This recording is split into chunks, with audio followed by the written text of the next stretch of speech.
I'm Ben Meiselas from the MeidasTouch Network. Republican presidential candidate Chris Christie is living rent-free in Donald Trump's head, and Trump is terrified to attend any debates for the Republican presidential nomination. The first debate is scheduled for next Wednesday, August 23rd. Donald Trump says that the reason he's not going to show up for the debate is because Fox is using, quote, the worst pictures of me, especially the big orange one with my chin pulled way back. And then they want me to debate, but no, the real reason is he's terrified, and specifically terrified of Chris Christie. Now, look, I disagree with Chris Christie on most issues. However, where it comes to preserving, protecting, and defending our democracy and calling Donald Trump out, and also calling out that you can't normalize the behavior of Donald Trump and modern day MAGA Republicans, that's an area where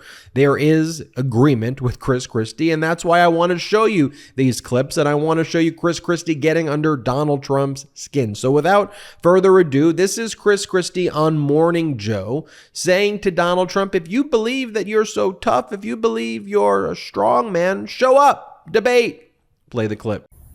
Well, Joe, look, if what he was saying were true, which is he's got this great record as president, and that he's so far ahead, why wouldn't you come onto the stage and take a victory lap and just lap everybody else on the stage? And you're right. He does, this is a guy who plays macho man at rallies. Only people our age, Joe, understand even what that song is, let alone what he thinks it means to him. Right. So, all I could say is this. If he believes he should be the nominee, if he believes that he's got such a great record, if he believes he's the best person to go against Joe Biden, then show up on Wednesday night and stop being such a coward. And here, similarly, speaking to the press, Chris Christie says, look, if you've qualified, and I assume Trump has qualified to debate, you show up. That's just what you do. Play the clip. Do you prefer that Donald Trump's on that debate stage on Wednesday? I prefer that everybody who wants to be president of the United States and win the Republican nomination be on the stage, because I think Republican voters deserve the respect to show up and to argue the issues with the other candidates who have qualified. So if you've qualified for the stage, which Trump has, not showing up is completely disrespectful to the Republican Party, who has made you their nominee twice, and to the Republican voters whose support you're asking for again. So I think everybody who qualifies should show up and be willing to stand up and defend their record and advocate for what they want for the future. Back to Morning Joe. Here, Chris Christie saying, we can't normalize this behavior that Donald Trump is engaged in. You can't normalize. This is not normal, folks. By the way, that's what we say here a lot on the MeidasTouch Network. Play the clip. Let's stop normalizing this conduct.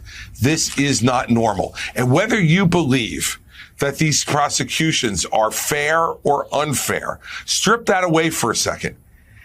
Is this conduct the kind of conduct, because he doesn't deny the conduct, is this conduct the kind of conduct you want from a president of the United States? Here, Chris Christie addresses all of the criminal cases against Donald Trump and said what Trump should have done is listen to the legal advice of some of his normal White House lawyers, and between November and January of 2021, November of 2020, January of 2021, not engaged in the conduct. Then he wouldn't be in this situation had he not committed the crimes. Play this clip of Chris Christie. Were you surprised, given you know the former president and his penchant for either taking advice or not taking advice, that he canceled that Monday press conference he'd set up because of his lawyers?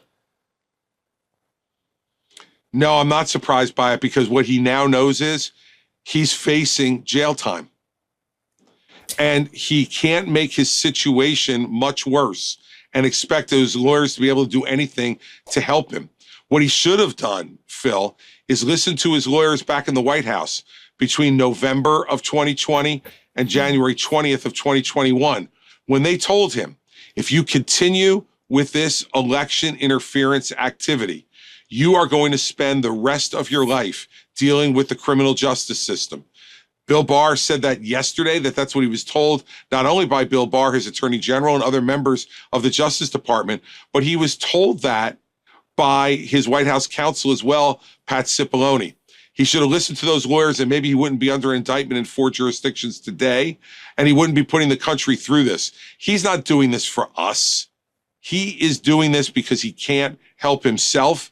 And I think the first smart decision he's made in this regard in a long time was canceling that ridiculous press conference for Monday, where all of a sudden he was going to unveil evidence to us that he's apparently been hiding from the American people for nearly 3 years. I don't think so. I think it would have just been another, junior show of The Apprentice that we would have been watching on television. Here, Chris Christie says, okay, so what? By the time we're going to have a debate, what? Donald Trump is going to be on bail in 4 different jurisdictions? Here, play this clip. Look, Joe, the guy's going to be, by the time we get on the stage Wednesday, it's possible that Trump could be out on bail in 4 different jurisdictions.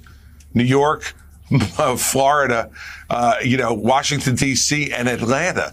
I mean, I don't think that's a calling card for a strong front runner for President of the United States to be out on bail. What's sort of the first question be for Brett Baer? Could you review for the voters your restriction releases, what you can and can't do while being released from custody? Oh, my God.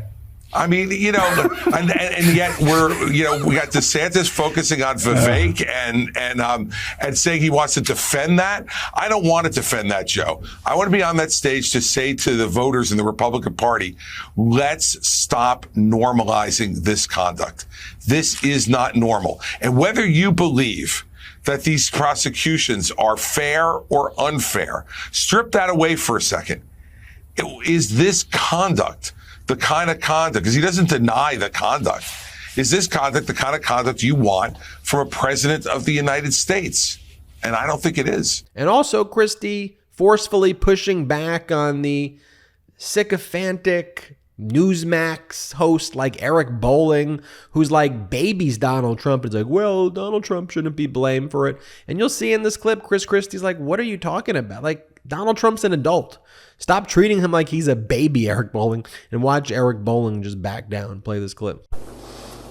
Some would say, Governor, that there's something that came in towards the end there that kind of stopped production of anything called COVID, or as Trump would call it, the Chinese virus. So no telling whether or not the wall would have been finished or not, or you can tell me it won't. Another policy issue. Eric, we talked with the excuses for him, please. Please. By no means am I making excuses for anybody. In 4 years. He had 3 years of his presidency before COVID was anywhere near the United States or anywhere else in the world. So that means in 3 years, he got 14 miles of wall done, 15 miles of wall done a year. Congratulations. At that pace, he's going to have over 100 years as president to get it done. So can we stop making excuses for him? He's a big boy now, as much as he complains all the time about how much he's picked on. Can we not have people making excuses for him on that utter failure, especially from someone whose whole career is about being a builder? And for his part, what is Donald Trump saying about Chris Christie in response? This is what Donald Trump is saying. Play this clip. Who's good? No, Christie's, he's eating right now. He can't be bothered.